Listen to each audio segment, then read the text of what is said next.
इयत्ता 7वी मराठी बालभारती पाठ दुसरा स्वप्न विकणारा माणूस। लेखक अशोक कोतवाल। जन्म 1961।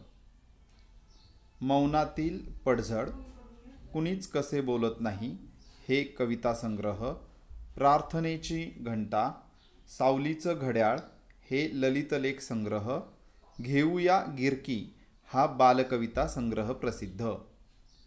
प्रत्येक मनुष्य आपली स्वप्न पूर्ण करण्यासाठी सतत धडपडत असतो। स्वहिताबरोबरच समाजाच्या उपयोगी पडणारी व उदात्त हेतू असणारी स्वप्ने पहावीत असा संदेश पाठातून दिला आहे। प्रस्तुत पाठ सावलीचं घड्याळ या ललितलेख संग्रहातून घेतला आहे।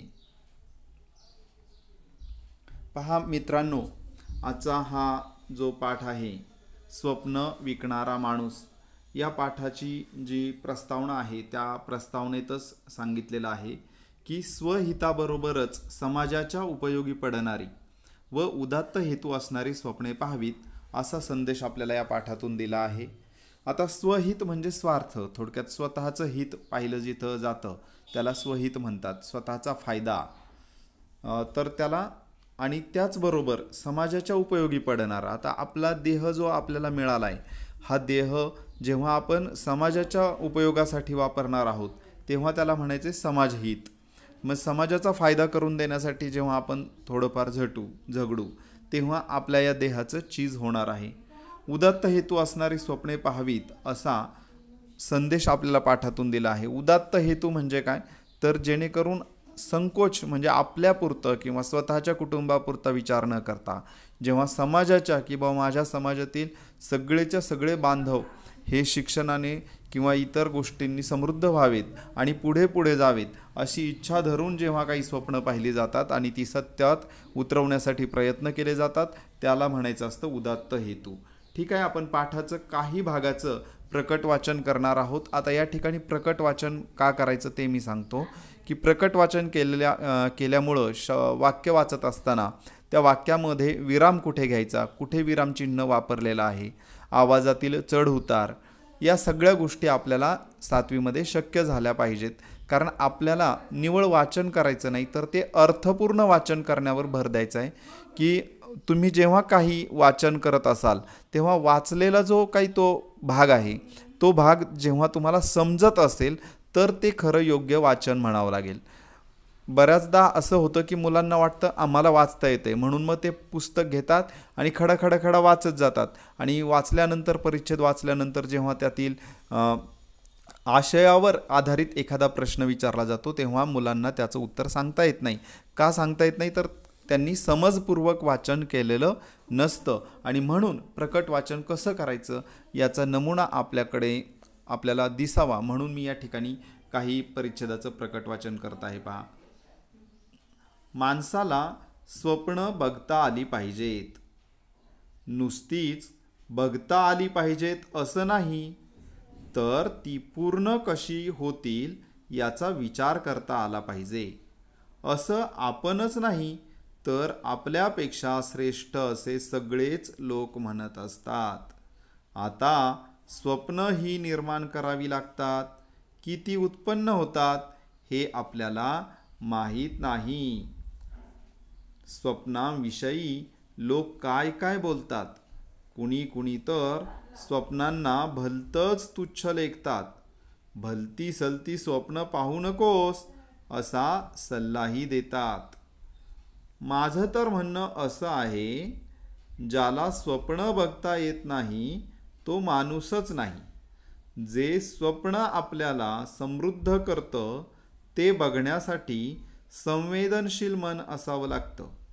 ज्यांच्याकडे असं तीव्र संवेदनशील मन असतं ती माणसं आपल्या स्वप्नपूर्तीसाठी वाटेल ते करतात, इतरांपासून आपल्याला वेगळं करतात, स्वतः काहीतरी आदर्श बनवून ते वावरतात, नाहीतर इतरांना आदर्श बनवतात। पण अशा संवेदनशीलतेचा अभाव असणारी माणसं अधांतरीच तरंगात राहतात. ना धड इकडे ना धड तिकडे अशीच त्यांची अवस्था असते. लोक तिलाच स्वप्नाळू वृत्ती म्हणत असावेत. बिना ध्यास नि बिना धडपडीशिवाय असलेली ही स्वप्नाळू वृत्ती तशी घातकच नाही का? बालपणी आम्हाला स्वप्नांचा खरा अर्थही काही कळत नव्हता, पण स्वप्न या शब्दाशी आमचा परिचय झालेला होता. रात्री झोपलो म्हणजे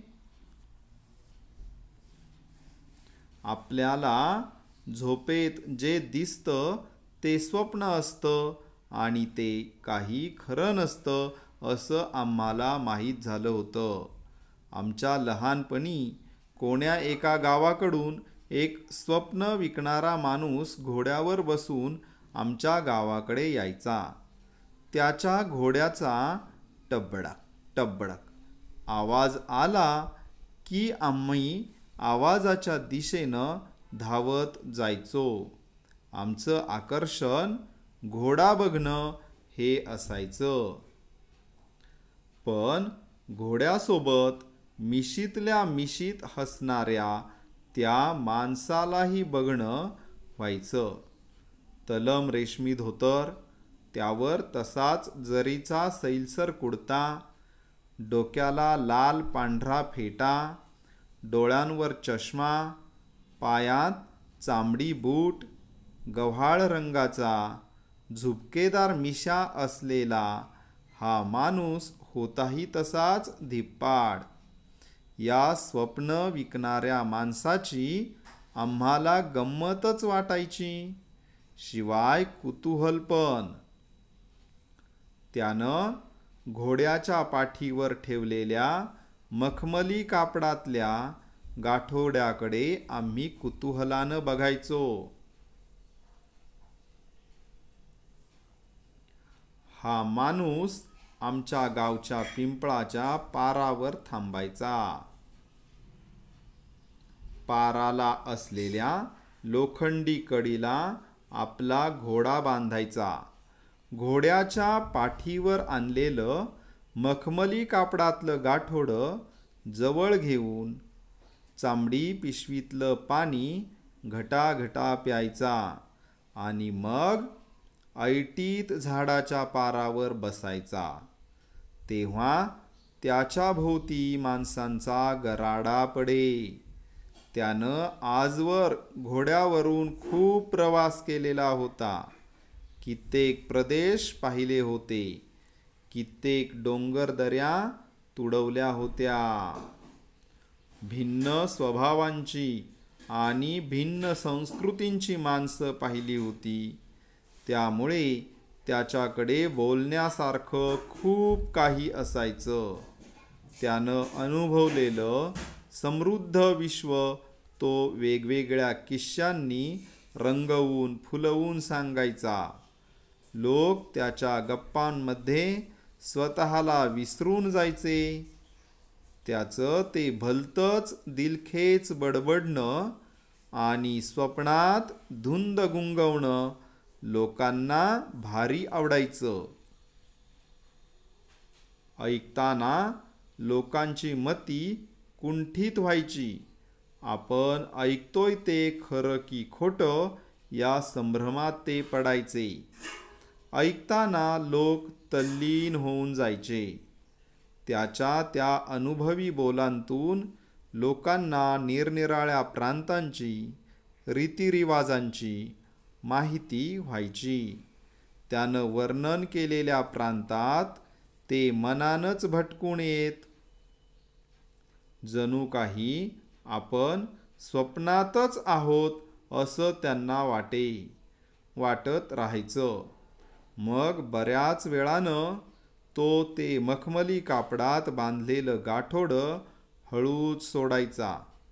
त्यात काजू, बदाम, किसमिस, वेलदोडे, सुपारी, खारीक, खोबरं वगैरे असायचं.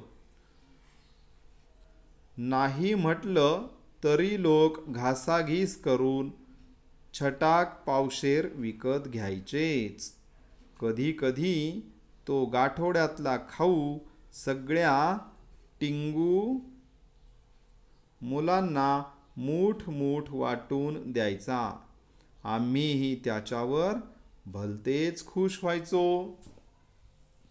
तो निघून गेल्यावर मग लोक म्हणत, हा बडबड्या आला की आपल्यात तरतरी पेरून जातो. त्याच्या बोलण्यानं जगाची ओळख झाल्यासारखं वाटतं. आपलं दुःख काही काळापुरतं का होईना विसरल्यासारखं होतं. गोड गोड बोलून तो जसं त्याचं स्वप्नच आपल्या डोळ्यांत उतरवून जातो. पुढे मग लोक त्याला सपनविक्याच म्हणू लागले. त्यालाही त्याचं काहीच वाटेना. तोही मग गमतीनं सपन घ्या सपन म्हणतच गावात शिरायचा आणि लोकांना रिझवून सुकामेवा विकायचा. काय झालं कळलंच नाही, पण अचानकच सपनविक्या गावात यायचा बंद झाला. आम्ही रोज त्याची आतुरतेनं वाट पाहायचो, पण तो यायचाच नाही. कधीतरी त्याचा विषय निघायचा अन गावातले सगळे लोक त्याच्याविषयी भरभरून बोलायचे. महिने वर्ष उलटून गेली. एके दिवशी अचानक एक तरुण गावात आला. गावातल्या पारावर बसला. गावातील पारावर बसलेले लोक त्याच्याकडे टकामका पाहू लागले. तो तरुण सपनविक्या सारखाच दिसत होता. तोच चेहरा, तीच अंगकाठी, जणू सपनविक्याच गावात आला होता. आम्ही सगळी मुलं पाराजवळ जमलो. आमच्या गावातल्या सगळ्यात वृद्ध तात्यांनी त्याला विचारलं, कोण रे बाबा तू? कुठून आलास? तो म्हणाला, मी तुमच्या सपनविक्याचा मुलगा. गुडघेदुखीच्या त्रासामुळे बाबा बऱ्याच वर्षांपासून गावोगावी जाऊ शकत नाहीत. पण खरं सांगू का, गावात जाणं, तिथल्या लोकांना एकत्र जमवणं, त्यांच्याशी बोलण्यासाठी सुकामेवा विकणं, हे केवळ बाबांचं एक निमित्त होतं. त्यातून त्यांना खूप आनंद मिळत असे. आपले अनुभव, आपल्याजवळचं ज्ञान इतरांना सांगावं, दुसऱ्यांना आनंद द्यावा, असं माझ्या वडिलांचं स्वप्न होतं. लोकांची सेवा करण्याचा त्यांचा हा मार्ग मला खूप खूप आवडला. नुकतंच माझं वैद्यकीय शिक्षण पूर्ण झालं आहे. गावोगावी जाऊन वृद्ध आजारी लोकांची सेवा करायची असं मी मनोमन ठरवलं आहे. बाबांचं हे स्वप्न पूर्ण करण्यासाठीच मी तुमच्या गावात आलो आहे. त्याचा आवाज, बोलण्याची ढब, हसणं आम्हाला सपनविक्याची तीव्र आठवण देऊन गेलं. आम्ही सगळे गहिवरून गेलो. काय बोलावं हे कोणालाच समजेना. असंही स्वप्न असतं, एखादा माणूस असंही स्वप्न पाहू शकतो, हे नव्यानंच आम्हाला उमगलं होतं. आता मित्रांनो, मी म्हणालो होतो की थोडाच भाग या पाठाचा मी वाचून दाखवीन, परंतु मोह आवरला नाही आणि पूर्ण पाठ या ठिकाणी मी तुम्हाला वाचून दाखवला आहे. यावरचा जो स्वाध्याय आहे त्याच्यावर आपण थोडक्यात चर्चा करू. मराठी विषय आहेत, आपणा सर्वांची मातृभाषा आहे, त्याची उत्तरं लिहिणं खूपसं अवघड नाही. त्यामुळे मी फक्त मार्गदर्शन, आपल्याला उत्तरं कशी लिहायची याचं मार्गदर्शन मी करणार आहे. उत्तरं तुम्हालाच लिहायची आहेत. पहिला प्रश्न आहे पहा, तुमचे मत स्पष्ट करा.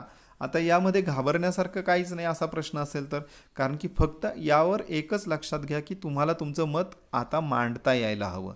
काही 4-2 शब्द मिळवून तुम्हाला एक वाक्य, 2 वाक्य, 3 वाक्य तयार करता यायला हवीत, हा यामागचा उद्देश आहे. गावात येणाऱ्या माणसाला गावकरी सपणविक्या म्हणत.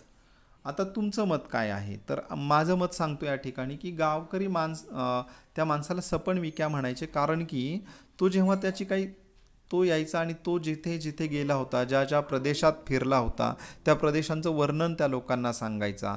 आणि मग लोकांना असं वाटायचं की जणू काय स्वप्नात आहेत लोक.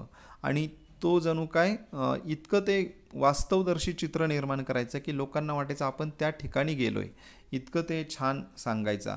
आणि त्यामुळे मग लोकांच्यामध्ये तो गेल्यानंतर जणू काय लोकांना असं म्हणायची की तो तरतरी पेरून जातो. म्हणून म्हणून लोक त्याला सपणविक्या म्हणायला लागली, कारण तो स्वप्न दाखवायचा लोकांना, स्वप्नात घेऊन जायचा. आणि म्हणून नंतर नंतर तर तो यायचा आणि म्हणायचा की सपन घ्या सपन. तर अशा पद्धतीने तुम्ही छोटी छोटी वाक्य तयार करा आणि लिहा. तुमचं उत्तर चुकीचं असणार नाही. हा प्रश्न पहा.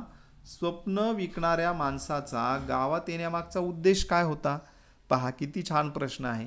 तर स्वप्न विकणाऱ्या माणसाचा हा गावात येण्याचा उद्देश त्याने स्वतः सांगितलाय का? नाही. तर त्याचा मुलगा जेव्हा वैद्यकीय शिक्षण पूर्ण करून त्या गावामध्ये आला त्यावेळेस त्याने याचं कारण उलगडलं. पहा की त्याच्या बाबांना आवडायचं की गावातल्या लोकांशी संवाद साधता यावा, आणि म्हणून तो काय करायचा, सुकामेवा घ्यायचा. आणि सुकामेवा घेऊन तो काय करायचा, तो सुकामेवाचं एक निमित्त होतं. त्याला फक्त त्याचा उद्देश एवढा होता की गावातल्या लोकांना आपले स्वतःचे अनुभव सांगणं, त्याच्यातून त्यांना 4-2 गोष्टी शिकवणं आणि त्यातून त्यांचं प्रबोधन करणं किंवा त्यांना आणखी माहिती पुरवणं, हा त्याचा गावात येण्यामागचा उद्देश असायचा. ठीक आहे. प्रश्न दुसरा आपण या ठिकाणी पाहू. स्वप्न विकणाऱ्या माणसाचे खालील मुद्द्यांच्या आधारे 2-2 वाक्यात वर्णन करा. तर या ठिकाणी स्वप्न विकणारा माणूस पहा, इथे छान दिलंय. पहा इथे मूळ मुद्दा तुम्हाला दिलाय की स्वप्न विकणारा माणूस, आणि इथे 3 पॉईंट दिलेले आहेत, 1, 2 आणि 3. पहिला मुद्दा त्याचा पेहराव. तर तो पेहराव कसा करायचा? पेहराव म्हणजे त्याचा पोशाख. मग पोशाखाचं वर्णन करणारी वाक्य तिथे आहेत, त्यामध्ये थोडीफार तुम्ही काय करायचं, बदल करायचं आणि वाक्य व्यवस्थित करायचं आणि ते 3 वाक्य लिहायची. त्याचा पेहराव, किंवा तो कोणत्या प्रकारचा कोणता शर्ट घालायचा, किंवा तो सदरा कसा घालायचा, मलमली कापडाचा असायचं, तर ते वर्णन तुम्ही तिथे लिहायचं आहे. त्यानंतर त्याचं बोलणं कसं असायचं, तर त्याच्या बोलण्यामध्ये तो किती वास्तवदर्शी, जसंचे हुबेहूब अगदी चित्र उभं करायचा वगैरे, असं ती वाक्य लिहा. त्यानंतर त्याचे स्वप्न काय होते, तर ते सुद्धा तुम्ही तिथं लिहायचं आहे. त्याचं स्वप्न काय होतं ते तुम्हाला पाठामध्ये समजेलच वाचल्यानंतर. ठीक आहे. इथे शिक्षकांसाठी सांगितलं की विद्यार्थ्यांकडून ही कथा प्रसंगानुसार वाचून घ्यावी, तसेच या कथेचे सादरीकरण करून घ्यावे. सादरीकरण म्हणजे मग तुम्ही या ठिकाणी प्रकट वाचनाच्या माध्यमातून सादरीकरण करता येईल, किंवा एखादा सपणविक्याचं पात्र तुम्हाला वठवता येईल, त्याच्याकडे त्याला थोडेसे डायलॉग देता येतील. अशा पद्धतीने सुद्धा तुम्ही ते करून घेऊ शकता. आता इथे समजपूर्वक प्रकट वाचन करून घ्यायचं आहे. पहा, तर समजपूर्वक प्रकट वाचन हा 7वीच्या जर तुम्ही अध्ययन निष्पत्ती पाहिल्या तर त्यामध्ये एका ठिकाणी याचा निश्चितपणे उल्लेख केलेला आहे. तर ते सुद्धा अत्यंत गरजेचं आहे. ठीक आहे. आपण पुढच्या पानावर जाऊया. या ठिकाणी पहा दिलंय की खालील आकृत्या पूर्ण करा. प्रश्न 3रा दिलाय. स्वप्नाविषयी लेखकाचे मत, की स्वप्नाविषयी लेखक काय म्हणतात. मग त्यांच्या लहानपणी त्यांना स्वप्नाविषयी काय सांगितलं जायचं, की स्वप्न खरी होतात का, किंवा स्वप्नांना किती किंमत द्यायची, स्वप्न कधी पडतात, सगळ्यांना स्वप्न पडतात का, ही काही जी लेखकाने स्वतःची मतं मांडली ती 5 वाक्य तुम्हाला इथे लिहायची आहेत. त्यानंतर स्वप्नाविषयी इतरांचे मत. इथेही तुम्हाला 4 मुद्दे लिहिता येतील, की तुमच्या घरातल्यांचंही मत तुम्ही त्यामध्ये ॲड करू शकता. आणि पाठ्यपुस्तकामध्ये सुद्धा त्या पाठामध्ये तुम्हाला दिलेलं आहे, इतर लोक स्वप्नाला अशी तशी स्वप्न पाहू नकोस वगैरे असे जे काही म्हणायचे, तर ती वाक्यसुद्धा तुम्ही तिथे लिहायची आहेत. त्यानंतर पहा, स्वप्न विकणाऱ्या माणसाजवळील गाठोड्यातील वस्तू, की त्याच्या गाठोड्यामध्ये किसमिस असायची, खारीक असायची, बदाम असायचे, आणखी खोबरं असायचं.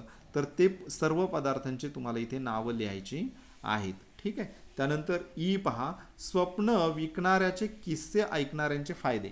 मग ते लोकांना स्वप्न विकणाऱ्याचे किस्से सांगायचा ना. मग ते किस्से सांगितल्यानंतर लोकांना काय फायदा व्हायचा, तर लोकांनी सांगितलं की तो तरतरी पेरून जायचा. आणि आणखीही काही स्वप्न लोकांच्यामध्ये ते त्यांचे फायदे लोकांना दिसून यायचे ते तुम्ही लिहायचे आहेत. प्रश्न चौथा पहा, स्वप्न विकणारा माणूस गावात आल्यापासून गाठोडे सोडेपर्यंत घटनांचा ओघ तक्ता तयार करा. की इथं पहिला मुद्दा दिला पिंपळाच्या पारावर थांबणे. तो पिंपळाच्या पारावर थांबायचा. त्यानंतर त्या लोखंडी कडीला, अशी जी लोखंडी कडी असते ना, तर त्या कडीला तो काय करायचा, तो घोडा बांधून टाकायचा. त्यानंतर तिथे हलकंच घटाघटा पाणी प्यायचा त्याच्या चामडी पिशवीतलं. आणि नंतर मग तो लोकांचा गराडा त्या ठिकाणी पडायचा. आणि मग गराडा पडल्यानंतर तो लोकांना त्याचे जे अनुभव होते ते सांगायचा. आणि मग अशा पद्धतीने तुम्ही ओघ तक्ता तयार करता. मित्रांनो, या अगोदरच्या पाठातही मी तुम्हाला सांगितलं आहे की ओघ तक्ता हा काय प्रकार आहे तर हे समजून घ्या. ओघ तक्ता म्हणजे अख्खा पाठ तुम्ही ठराविक 5 ते 10 पॉईंटमध्ये तुम्ही तो उतरवू शकता आणि तुमच्या स्मरणात ठेवू शकता, ध्यानात ठेवू शकता. जसं की पिंपळाच्या पारावर थांबणे आणि त्यानंतर ज्या ज्या कृती झाल्या त्या तुम्ही तिथे लिहू शकता. ठीक आहे, अशा पद्धतीने त्याला म्हणायचं ओघ तक्ता आणि इंग्लिशमध्ये त्याला म्हणतात flow chart. It is very good tool of learning anything. Okay, तुम्हाला काहीही शिकायचं असेल तर ते एक छान साधन आहे. त्यानंतर प्रश्न 5वा पहा, कल्पना करा व लिहा. स्वप्न विकणारा माणूस तुम्हाला भेटला आहे व त्याच्याशी तुमचा संवाद झाला आहे. अशी कल्पना करा की तो माणूस तुम्हाला भेटला आहे आणि त्याच्याशी तुमचा संवाद झाला आहे, तर तुम्ही काय बोलाल, तो काय तुम्हाला माहिती सांगेल असे. पहा, या ठिकाणी एक मुलगा झोपलाय आणि तो स्वप्न पाहतोय. झोपेत असताना आपणास स्वप्न का पडत असतील याबाबत विचार करा. घरातील मोठ्या व्यक्तींशी, काही मित्रांबरोबर याविषयी चर्चा करा. तुम्हाला भरपूर मनोरंजक माहिती निश्चितपणे भेटेल. ठीक आहे, पुढच्या पानावर जाऊया. खेळूया शब्दांशी. आता मराठी भाषा आहे, मातृभाषा आहे, त्यामुळे आपण त्या भाषेतील वेगवेगळे शब्द कसे वापरले जातात, त्या शब्दांचा कसा वापर केला जातो वाक्यांमध्ये, हेही आपण या ठिकाणी शिकणार आहोत. खेळूया शब्दांशी. पहा, पार, झाडाच्या बुंध्याजवळ बसण्यासाठी सभोवताली बांधलेला ओटा. पहा, मी एक छोटंसं चित्र काढतो पटकन. या ठिकाणी मी एक झाड दाखवतो. पहा, आणि या झाडाभोवती असा पार बांधलेला असायचा. गावोगाव मारुतीचं देऊळ असेल तर त्या मारुतीच्या देवळाजवळ असा बांधलेला असायचं. ठीक, तर त्याला म्हणायचं पार. आणि या पारावर मग वृद्ध माणसं, मुलं वगैरे येऊन इथे बसायची आणि गप्पा टप्पा मारायची. याला म्हणायचं पार. असे पार या शब्दाचे 2 अर्थ होतात. आता पहा बरं का, पार म्हणजे पलीकडे. समजा नदी असेल तर त्या नदीच्या पलीकडे, नदी पार म्हणजे इकडे एक व्यक्ती आणि इकडे एक व्यक्ती, तर हा काय म्हणतो, तू नदीच्या पार आहेस. तर असाही त्या शब्दाचा अर्थ होतो. म्हणजे एका शब्दाला त्या ठिकाणी 2 अर्थ आपल्याला दिसून येतात. मग अशा प्रकारे लक्षात ठेवा, संदर्भानुसार शब्दांचे अर्थ बदलू शकतात. इंग्लिशमध्ये यालाच म्हणतात कॉन्टेक्स्च्युअल मीनिंग, की एखादा संदर्भ काय असतो नेमका, तिथे कोणत्या अर्थाने शब्द वापरलाय तो अर्थ त्या शब्दाला लागू होतो. म्हणजे शब्दांचे अर्थ संदर्भानुसार बदलू शकतात. खालील शब्दांचे प्रत्येकी 2 अर्थ लिहा. हार. हार म्हणजे काय, तर हार म्हणजे पराभव, त्याने हार पत्करली. ठीक आहे, किंवा हार म्हणजे फुलांचा हार, आहे का नाही. नवरीने नवरदेवाच्या गळ्यामध्ये हार घातला, असंही त्या ठिकाणी वापर केला जाऊ शकतो. कर. कर म्हणजे कृती करणे, की एखाद्याला काम करायला सांगायचं असेल तर तू एवढं काम कर असा. आणि कर म्हणजे दुसरा अर्थ आहे हात, आहे का नाही. तर त्यानंतर वात. वात म्हणजे वारा, पवन. आणि वात म्हणजे दिव्याची वात. असे 2 अर्थ तुम्ही तिथे लिहायचे आहेत. त्यानंतर प्रश्न पुढचा पहा, खाली दिलेल्या वाक्प्रचार व त्यांचे अर्थ त्यांच्या जोड्या जुळवा.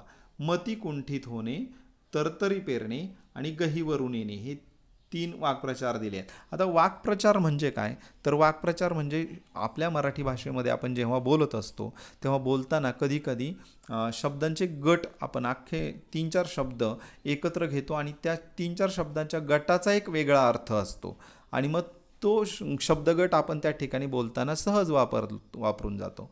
तर त्या शब्दाच्या गटांना वाक्प्रचार असं म्हणतात. इंग्लिशमध्ये याला म्हणतात फ्रेज.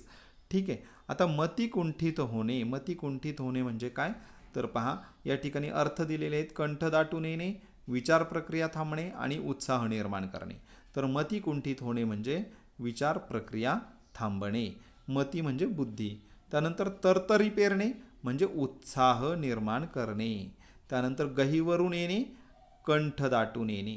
आता बऱ्याचदा होतं काय, मुलांना सांगितलेलं असतो, याच्यावरचा आधारित एक प्रश्न असतो की पुढील वाक्प्रचारांचा अर्थ सांगून वाक्यात उपयोग करा.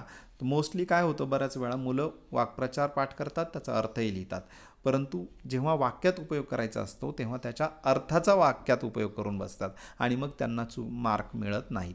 म्हणून ध्यानात ठेवा, कधीही तुम्हाला असा प्रश्न आला की पुढील वाक्प्रचाराचा वाक्यात उपयोग करा, तर ॲट दॅट टाईम त्यावेळेस तुम्हाला काय करायचं आहे की त्या वाक्प्रचाराचा वाक्यात उपयोग करायचा. जसे की आता मी ते सांगतो, मती कुंठित जाणे होणे हा वाक्प्रचार आहे, त्याच्यामध्ये हे शेवटचं जे क्रियापद असतं ना त्यामध्ये बदल होतो. पहा, अचानक समोर आलेला वाघोबा पाहून माझी मती कुंठित झाली, अशा पद्धतीने तुम्हाला त्याचा वाक्प्रचाराचा वाक्यात उपयोग करता येईल. ठीक आहे. त्यानंतर प्रश्न पुढचा पहा, खाली दिलेल्या शब्दांचा वापर करून वाक्ये तयार करा.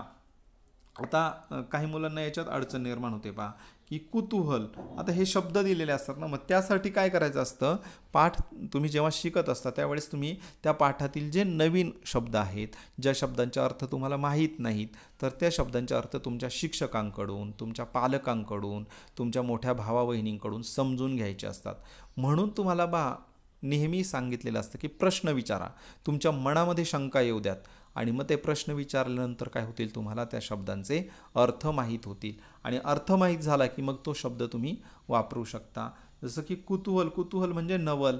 मग कुतूहल हा शब्द तुम्ही काय करायचा, वाक्यात वापरायचा आहे की बुवा समजा आता मी एखादा जादूगाराचे काही प्रयोग पाहिले, तर मग ते पाहून माझ्या मनामध्ये नवल निर्माण झालं, बुवा हे कसं काय, तर मग मी आता ते वाक्य कसं म्हणेल. पहा, जादूगाराचे प्रयोग पाहून माझ्या मनात त्या प्रयोगांविषयी कुतूहल निर्माण झाले. ठीक आहे. त्यानंतर संभ्रम, संभ्रम म्हणजे गोंधळ, हे करू की ते करू असं गोंधळ असतो ना, आणि मग आता मग त्याचा वाक्यात उपयोग कसा होईल. पहा, अण्णांनी मला एका वेळी भरपूर कामे सांगितली, त्यामुळे माझ्या मनात संभ्रम निर्माण झाला. ठीक आहे. ढब, ढब म्हणजे पद्धती, प्रत्येक भागामध्ये लोकांची वागण्याची निरनिराळी ढब दिसून येते. ठीक आहे. आतुरतेने, आई कधी घरी येणार याची बाळ आतुरतेने वाट पाहत होता. अशा पद्धतीने तुम्ही या शब्दांचे वाक्यात उपयोग लिहायचे आहेत. या ठिकाणी उपक्रम काय दिलेत पहा, या बालांनो या रे या हे गीत मिळवा व परिपाठात सादर करा.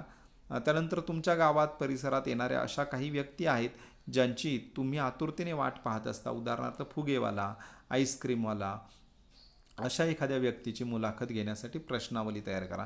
ठीक आहे. तुमच्या आसपास कोणीही एखादी व्यक्ती असेल तर त्याची मुलाखत घ्या आणि मुलाखतीसाठी प्रश्न निर्मिती करणं तुम्हाला वापरायचे. पहा, प्रश्न निर्मिती की त्याच्यासाठी 10 प्रश्न निवडा, तयार करा स्वतः की तुमचं पूर्ण नाव काय, तुम्ही कोणत्या गावातून येता, तुम्ही हे काम का करता, अशा पद्धतीचे 10 प्रश्न तुम्ही तयार करायचे आहेत. त्यानंतर पुढे पहा, खेळ खेळूया. यामध्ये एक छोटासा खेळ दिला आहे. पहा की चला मुलांनो, आज आपण एक छानसा खेळ खेळूया. तुम्हाला दिलेल्या अक्षराने सुरू होणाऱ्या गावाचे नाव सुरुवातीला लिहायचे, त्याच्या शेवटच्या अक्षराने सुरू होणाऱ्या दुसऱ्या गावाचे नाव लिहायचे, पुन्हा एकदा त्याच्या शेवटच्या अक्षराने सुरू होणाऱ्या तिसऱ्या गावाचे नाव लिहायचे. आता तिसऱ्या गावाच्या शेवटच्या अक्षराने सुरू होणारे गावाचे नाव लिहायचे, पण अशा गावाचे नाव लिहायचे आहे ज्याचे शेवटचे अक्षर र असेल. बघूया जमते का ते. हां, म्हणजे आता इथे स नाही, एक तुम्हाला अक्षर दिलं स, मग सचं गाव काय लिहिलं की त्या गावाच्या शेवटी र आला पाहिजे. मग इथे सोलापूर असं नाव लिहिलं शहराचं. त्यानंतर मग इथे र आलाय ना, मग तो र घेतला इथे. ठीक आहे. मग इथे र घेतल्यानंतर पुढचं गावाचं नाव लिहिलं रांजणगाव. मग आता इथे व आला, मग व पासून घेतला वडनेर. ठीक आहे, वडनेर. नंतर परत इथे र आला, रचा घेतलं रावेर. तर अशा पद्धतीने तुम्हाला मग इथे म अक्षर दिलं आहे, इथे ख अक्षर दिलं आहे आणि इथे क अक्षर दिलं आहे. तर अशा पद्धतीने तुम्ही काय करायचे, पुढं ती गावांची नावं लिहायची आहेत. अशा प्रकारे तुम्ही मुले मुली, फळे फुले, पक्षी प्राणी यांची सुद्धा नावे घेऊन गटात हा खेळ खेळता येईल. आता हा खेळ का खेळायचा, तर तुम्हाला याच्यातून शब्दसंपत्ती तुमची, बऱ्याचदा मुलांना जर 6वी 7वीच्या मुलांना बोलायला लावलं तर मुलं बोलताना दिसत नाहीत, मत मांडताना दिसत नाही, कारण त्यांच्याकडे शब्दसंपत्तीचा अभाव असतो आणि त्यांच्याकडे भरपूर शब्द नसल्यामुळे त्यांना बोलता येत नाही, मत व्यक्त करता येत नाही. तर ती अडचण दूर करण्यासाठी आपल्याला सगळ्यांना शब्दसंपत्ती वाढवणं गरजेचं असतं. शब्दसंपत्ती म्हणजे भाषा, तुमच्याकडचे असलेलं शब्दांचं धन. जेवढे नवनवीन शब्द तुमच्याकडे असतील, जेवढे शब्दांचे अर्थ तुम्हाला माहिती असतील, तेवढे शब्द तुम्ही तुमच्या बोलण्यामध्ये वापरू शकता आणि त्यामुळे तुमचं बोलणं प्रभावी होण्यास मदत होते. ठीक आहे, इथपर्यंतचा भाग आज आपण समजून घेतला आहे. हा जो पुढचा भाग आहे तो आपण नंतरच्या एखाद्या व्हिडिओमध्ये आपण पाहणार आहोत. तर मला असं वाटतं की तुम्हाला आत्तापर्यंत सर्व गोष्टी या पाठाविषयी समजल्या असतील. तरीसुद्धा जर काही अडचणी असतील तर निश्चितपणे कमेंट बॉक्समध्ये विचारा. माझ्या अध्यापनात जर तुम्हाला काय आणखी सुचवावं असं वाटत असेल तर ते सुचवा. इथे मुद्दाम मी स्पष्टीकरणाचा जास्त विचार केलेला नाही, कारण की स्पष्टीकरणामध्ये वेळ भरपूर जाईल. तरीही जर कुणाला वाटत असेल की मी तुम्हाला मराठी पाठांचं स्पष्टीकरण शिकवावं, स्पष्टीकरण करून द्यावं, तर तुम्ही मला तसं आयडिया सजेस्ट करा तुमची, म्हणजे मग मला त्यावर विचार करून नवीन पाठ तयार करता येतील. So I am very thankful for watching my video. तुम्ही जर अद्याप आपलं हे जर चॅनल सबस्क्राईब केलं नसेल, शेअर केलं नसेल, तर यूट्यूब चॅनल जे आहे आपलं एज्युचेंज, हे आपल्या मित्रांना, आपल्या इतर स्नेहीजनांना हे निश्चितपणे आपण काय करा, शेअर करा. त्यातून त्या मुलांना आत्ता लॉकडाऊनच्या काळामध्ये शिकण्यास निश्चित स्वरूपाची मदत होईल अशी मी अपेक्षा करतो. Thank you very much. धन्यवाद सर्वांना.